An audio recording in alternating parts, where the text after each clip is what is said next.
Premium Braids Manila, meron tayong another client today. Pupuntahan natin siya sa Manila, si Denzel.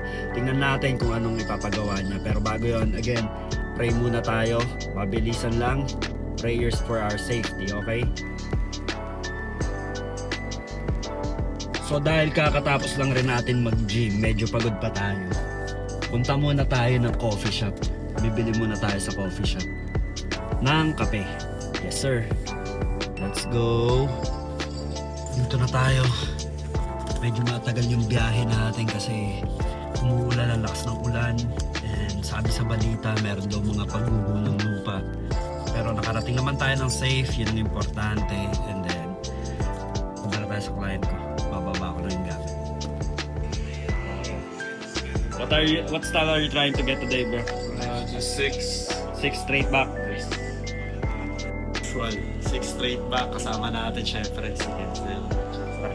Natin finger niya. Ititanggal na natin yan.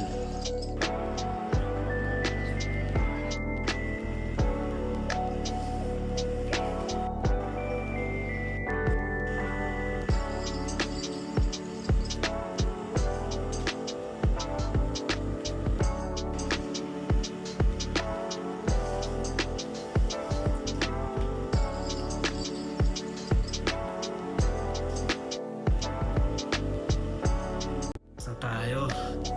Inom muna tayo ng kape. Umuulan. Punta muna kami sa mall. Kotse ko nasa mall.